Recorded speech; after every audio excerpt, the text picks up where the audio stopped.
Good afternoon, and thank you for joining us for this 13 Plus FastCast. I'm Mary Coleman. And I'm Carson Courier. The big story of the day, Hurricane Idalia. We'll get to that shortly, but first we are tracking some late breaking news. We want you to take a look at our website here. A homicide investigation is underway near East Sahuarita Road and South Sonoita Highway. You are taking a look at the story up on KOLD.com. Now, Pima County Sheriff's Department responded to reports of a male found unresponsive this morning. Upon arrival, deputies discovered the man had obvious signs of trauma and was pronounced dead on scene. Now, detectives are investigating what exactly happened there. If you have any information, call 911 or 88 Crime. You can remain anonymous.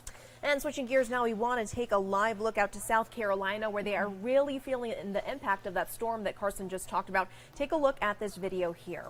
Yeah, Mary, you can just see the palm trees blowing in the wind, the waves getting even bigger, definitely dealing with some gusty winds there. Landfall for this hurricane was around 7:45 this morning near Keaton Beach, Florida. The hurricane was a Category 3 with 125 mile-per-hour winds.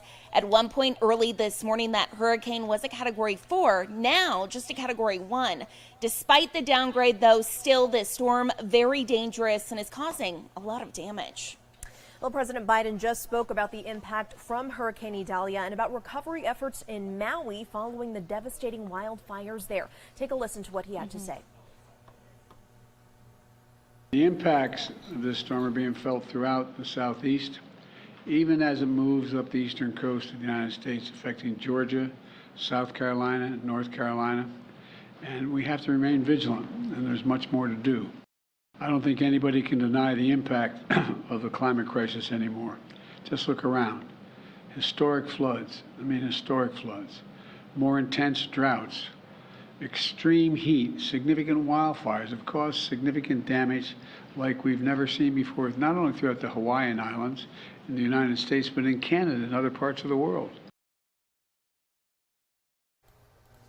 And take a look at some of the damage that Biden is referring to. You can really see what's going on there. Trees down, homes already flooded, and it seems like that's going to get even worse in the coming days. They haven't even started evaluating some of that damage out there just yet. Some other key takeaways from the president this morning when he spoke. Now, the Biden administration has sent more than 1,500 federal personnel, more than 540 search and rescue personnel to these areas impacted by this hurricane.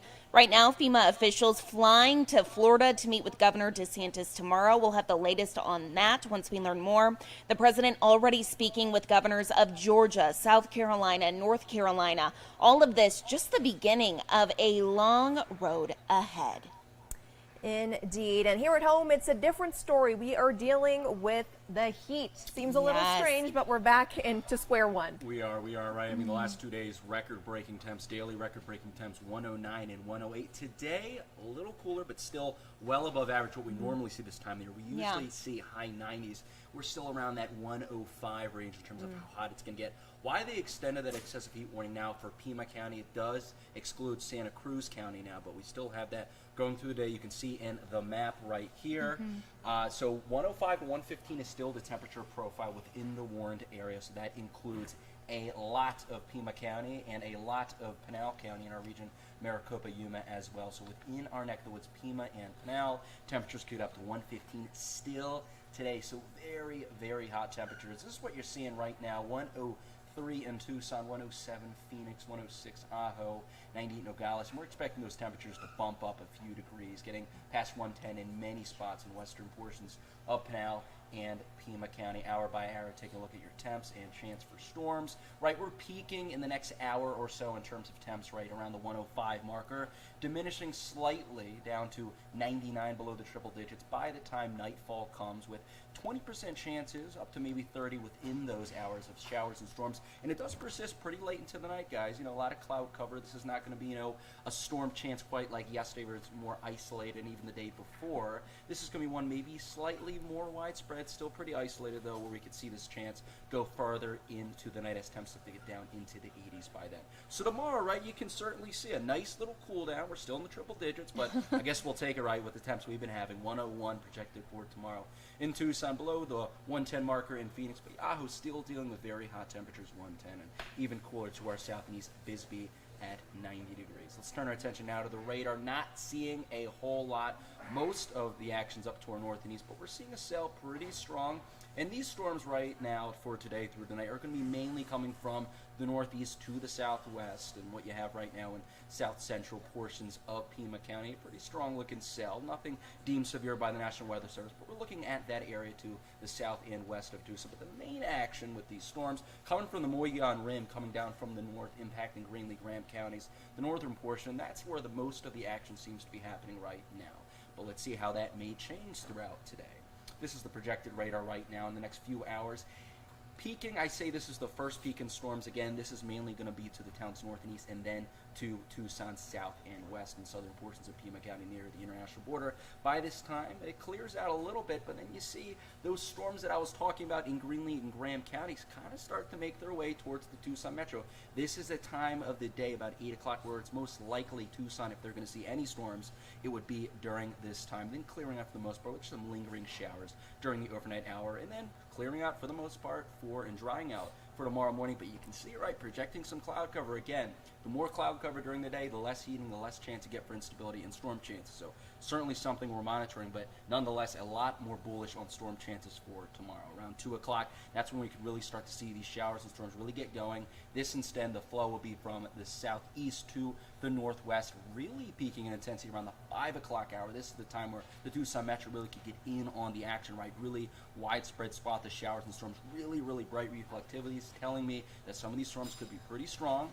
And then around the 7 o'clock hour, late rush hour around dinner time, pushes out, becomes more of an issue for the northwestern area of our viewing area, and really clearing out with some lingering showers in the back end of the storm system. Here are your shower and storm chances for tomorrow. 50%, about a coin flip in Tucson, and you can see where the highest chances are to the town's south and east, where it peaks at 80% near the national border in south central portions of Pima County in Sassabee. So a lot more of a widespread shower and storm chance for tomorrow. And here's your trend over the next 5 days, right, guys?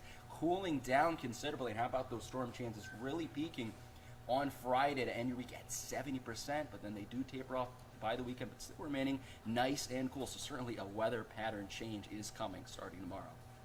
Some good news. Thank you, Corey. Yep, we will take it. And happening now, a story that might impact your flight plans. Flight attendants at American Airlines have voted to strike. They are fighting for a new contract with pay raises and more staffing on those flights that you were on. Just last week, the airline reached a deal with pilots that gives them a 21% raise and a 46% raise by 2027. American also reported $1.3 billion in profits last quarter. Now, there are a lot of steps flight attendants would have to take before an actual strike, but off-duty flight attendants are already holding informational picketing events at a dozen airports to put pressure back on American. Now, here at home, switching gears, there are currently more than 400 cold cases the Tucson police detectives continue to investigate, hoping that even the smallest detail can provide them with a lead and provide some closure for some of these families. Yeah, Carson, in my new series, 13 Crime Files, I sat down with one cold case detective and those who loved Ricardo Varela. It's been 15 years since his murder took place, and he was 15 years old when that murder took place. The family, once again, just looking for some closure. Here's that story.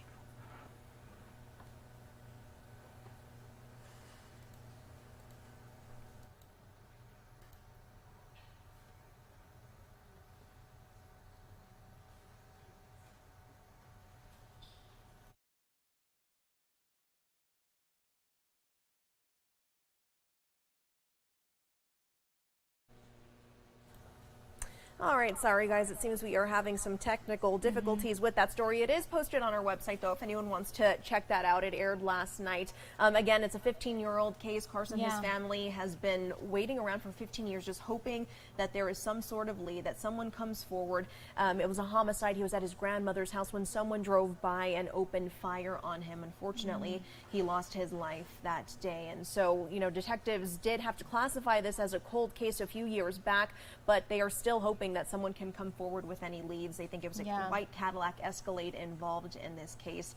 And again, just, you know, fingers crossed that someone's memory is jogged even after 15 years and they can come forward. Yeah, for sure. I know you worked really hard on this, Mary. So again, if you're interested in watching this story, reading more about it, it can be found on KOLD.com. Absolutely, absolutely. Okay, well, thank you so much for watching this 13 Plus FastCast. I'm Carson Courier. We have Mary Coleman here with us. She'll have another FastCast coming up at 7:30 with more news and weather. Thank you for watching. We'll see you later.